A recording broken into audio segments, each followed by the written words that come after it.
আসসালামু আলাইকুম এভরিওয়ান, কেমন আছেন সবাই? আশা করি অনেক ভালো আছেন। এখন আমরা দেখব অষ্টম শ্রেণীর অ্যাসাইনমেন্ট নম্বর 1। এটি মূলত দ্বিতীয় সপ্তাহের অ্যাসাইনমেন্ট।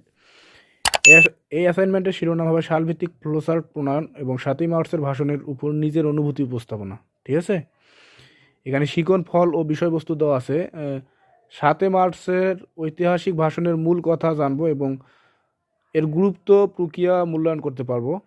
26শে মার্চের স্বাধীনতা ঘোষণার উল্লেখ করতে পারবো। দেশপ্রেম, জাতীয়তাবোধ ও গণতান্ত্রিক চেতনার উদ্বুদ্ধ হব। এখানে অ্যাসাইনমেন্ট প্রণয়নের নির্দেশনাগুলো দেওয়া আছে। অ্যাসাইনমেন্টটি প্রণয়নের সুবিধার্থে নিচের বিষয়গুলো অনুসরণ করতে হবে, অর্থাৎ বাংলাদেশ ও বিশ্ব পরিচয়ের পাশাপাশি সাহিত্য কণিকার বই থেকে এবারের স্বাধীনতার সংগ্রাম রচনাটি পড়ো। রচনার উল্লেখিত সব সালগুলোর সাথে সংশ্লিষ্ট এখানে মানে নির্দেশনাগুলো দেওয়া আছে। এখান থেকে আমাদের নির্দেশনা কয়ে বলা আছে যে ফ্লোচার্টের ধারাবাহিকতা, মানে ফ্লোচার্টের মাধ্যমে আমরা সালগুলো তৈরি করব, অর্থাৎ 1952 থেকে 1971 সাল পর্যন্ত যে যুদ্ধগুলো হয়েছে তার ফ্লোচার্ট। ক্ষয় বলছে 7ই মার্চের ভাষণের গুরুত্ব ব্যাখ্যা করতে, অর্থাৎ বঙ্গবন্ধু 1971 সালে 7ই মার্চের যে ভাষণটি দিয়েছিল সেই 7ই মার্চের ভাষণের গুরুত্ব আমরা ব্যাখ্যা করব ক্ষয়ে। এবং গয়ে বলছে অনুভূতি উপস্থাপনা, অর্থাৎ এই 7ই মার্চের ভাষণে যদি আমরা কেউ ওইখানে উপস্থিত থাকতাম তাহলে আমাদের অনুভূতিটা কেমন হতো, মানে আমরা কি করতাম বা আমাদের অনুভূতিটা কেমন হতো সেইটা লিখতে বলছে গ নম্বর প্রশ্নে। এখানে অ্যাসাইনমেন্টের শিরোনাম হবে সালভিত্তিক ফ্লোচার্ট প্রণয়ন এবং 7ই মার্চের ভাষণের উপর নিজের অনুভূতি উপস্থাপন। তো প্রশ্নের সমাধান ক নম্বরে ফ্লোচার্ট তৈরি করতে বলছে, এই জন্য আমরা ফ্লোচার্টের ধারাবাহিকতা, ফ্লোচার্টটি এরকম করে আমরা তৈরি করব। আমরা জানি আইসিটিতে ফ্লোচার্ট আছে, ফ্লোচার্ট তৈরি করতে হয় ওখানে। সেরকম ফ্লোচার্টে প্রথমে 1952 ভাষা আন্দোলন সম্পর্কে আমরা জানি, 1954 যুক্তফ্রন্ট নির্বাচন, 1958 মার্শাল ল আইন, 1966 সালের 6 দফা আন্দোলন, 1969 সালের গণ অভ্যুত্থান, 1970 সালের সাধারণ নির্বাচন, 7ই মার্চের ঐতিহাসিক ভাষণ। এখানে ক নম্বর ফ্লোচার্ট তৈরি করতে বলছে, আমরা এভাবে ফ্লোচার্ট তৈরি করলাম। ক্লিয়ার? খ নং প্রশ্নের সমাধান খ নম্বর 7 মার্চের ভাষণের গুরুত্ব নিয়ে ব্যাখ্যা করা হলো। বঙ্গবন্ধু তার ঐতিহাসিক 7 মার্চের ভাষণের তৎকাল পূর্ব বাংলাকে স্বাধীন রাষ্ট্র হিসেবে আখ্যায়িত করেন। বঙ্গবন্ধু তার 7 মার্চের ভাষণের বিজয়ী দল হিসেবে আওয়ামী লীগের নির্দেশনা অনুযায়ী দেশ পরিচালনা ঘোষণা দেন।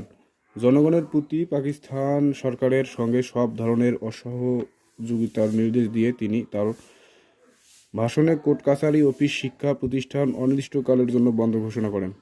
আমরা জানি একটি সার্বভৌম রাষ্ট্র পরিচালনা হয় জনগণের ট্যাক্স বা খাজনায়। তিনি তার ভাষণে আরও বলেন যে পর্যন্ত আমরা এই বাংলাদেশে পূর্ব পাকিস্তানের মুক্তি না হচ্ছে ততদিন খাজনা বা ট্যাক্স বন্ধ করে দেওয়া হলো। প্রত্যেক প্রয়োজনে যুদ্ধের মাধ্যমে স্বাধীনতা অর্জনের জন্য তিনি বলেন প্রত্যেক গ্রামে, প্রত্যেক মহল্লায় আওয়ামী লীগের নেতৃত্বে সংগ্রাম পরিষদ গড়ে তোলো এবং তোমাদের যা কিছু আছে তাই নিয়ে প্রস্তুত থাকো। তিনি আরও বলেন যে প্রত্যেক ঘরে ঘরে দুর্গ গড়ে তোলো, তোমাদের যা কিছু আছে তাই নিয়ে শত্রুর মোকাবিলা করতে হবে। এই কথায় গেরিলা যুদ্ধের মাধ্যমে বাংলাদেশকে মুক্ত করার জন্য প্রকাশ্য নির্দেশ দেওয়া হয়।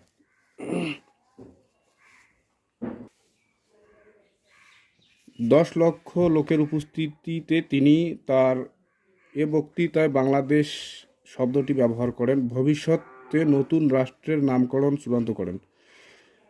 বঙ্গবন্ধুর ভাষণের গুরুত্বপূর্ণ দিক হচ্ছে সরাসরি স্বাধীনতার কথা না বললেও বাঙালিকে তিনি স্বাধীনতার জন্য প্রস্তুত করেন।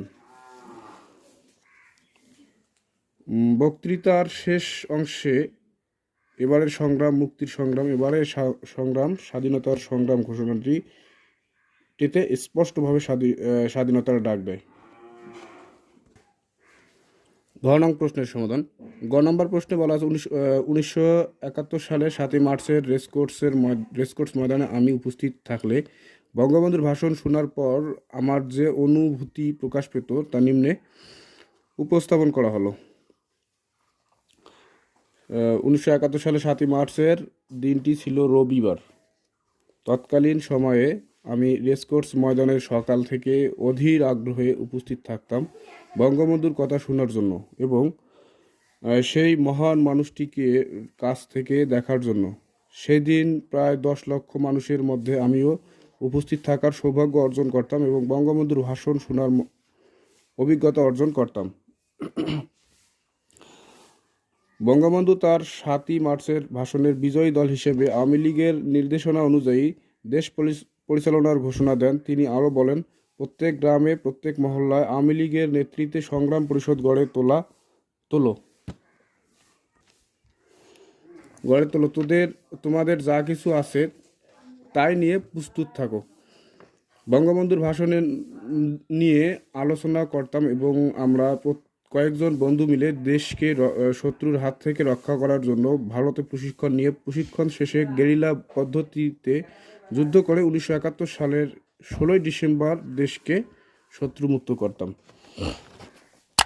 আজকে এই পর্যন্তই। ভিডিওটি ভালো লাগলে অবশ্যই চ্যানেলটিকে সাবস্ক্রাইব করে পাশে থাকবেন। ধন্যবাদ সবাইকে।